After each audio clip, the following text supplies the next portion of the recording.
أعوذ بالله من الشيطان الرجيم. بسم الله الرحمن الرحيم. الحمد لله الذي أنزل على عبده الكتاب ولم يجعل له عوجا قيما لينذر بأسا شديدا من لدنه ويبشر المؤمنين الذين يعملون الصالحات أن لهم أجرا حسنا. فرمایا تمام تعریفیں اللہ کے لیے ہے جس نے اپنے بندے پر یہ کتاب نازل کی ہے اور اس میں کوئی ٹیڑھا پن نہیں رکھا. فرمایا ٹھیک ٹھیک سیدھی بات کہنے والی کتاب ہے تاکہ وہ لوگوں کو اللہ کے سخت عذاب سے خبردار کر دے اور ایمان لا کر نیک عمل کرنے والوں کو خوشخبری سنا دے. ان کے لیے اچھا اجر ہے. ما کسی نفیہ ابدا. ان لوگوں کو ڈرائیے. فرمایا ما کسی نفیہ ابدا جس میں وہ ہمیشہ ہمیشہ رہیں گے. وَيُنذِرَ الَّذِينَ قَالُوا اتَّخَذَ اللَّهُ وَلَدًا. فرمایا ان لوگوں کو ڈر سنائیے جو کہتے ہیں کہ اللہ نے کسی کو بیٹا بنایا ہوا ہے.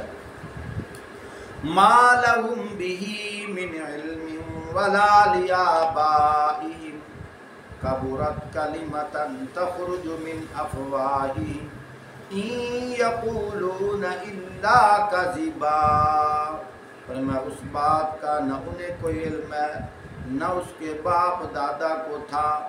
بڑی بات ہے جو ان کے منہ سے نکلتی ہے وہ محض جھوٹ کہتے ہیں. فَلَعَلَّكَ بَاخِعٌ نَفْسَكَ عَلَىٰ آثَارِهِمْ إِن لَّمْ يُؤْمِنُوا بِهَٰذَا الْحَدِيثِ أَسَفًا. اچھا تو اے نبی صلی اللہ علیہ وسلم شاید کہ آپ ان کے پیچھے غم کی وجہ سے اپنی جان کھو دینے والے ہو اگر یہ اس تعلیم پر ایمان نہ لائیں. محترم سامعین، سورۃ الکہف ہے، 15واں پارہ ہے. میں نے اس کی پہلی 5 آیات تلاوت کی ہے. اس کے اندر بہت سارے واقعات ہیں. چونکہ درس قرآن بالکل مختصر وقت کے اندر ہوتا ہے اس لیے میں مختصر بات کرتا ہوں. آگے جیسے جیسے قرآن پاک پڑھتے جائیں گے ترجمہ بھی ہوتا جائے گا، تشریح بھی ہوتی جائے گی. تو محترم ساتھیوں، آپ صلی اللہ علیہ وآلہ وسلم کو اللہ پاک وحی کے ذریعے فرما رہے ہیں. فرمایا میرے محبوب آپ صبح و شام محنت میں مصروف ہو کہ یہ لوگ مسلمان ہو جائیں، ہمیشہ ہمیشہ کی جہنم سے بچ کر ہمیشہ ہمیشہ جنت میں جانے والے ہو جائیں. آپ اس کی فکر میں رہتے ہو.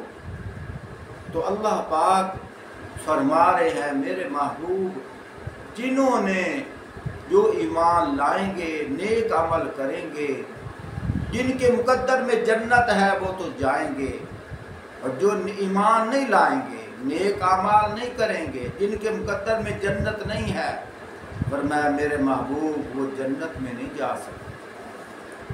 ایک جگہ فرمایا مَن يَهْدِهِ اللَّهُ فَلَا مُضِلَّ لَهُ وَمَن يُضْلِلْهُ فَلَا هَادِيَ لَهُ.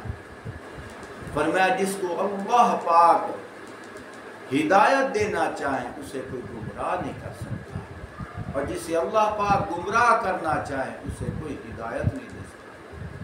دعا ہے اللہ رب العزت ہمیں قرآن و سنت پہ زندگی گزارنے کی توفیق عطا فرمائے. وآخر دعوانا الحمدللہ.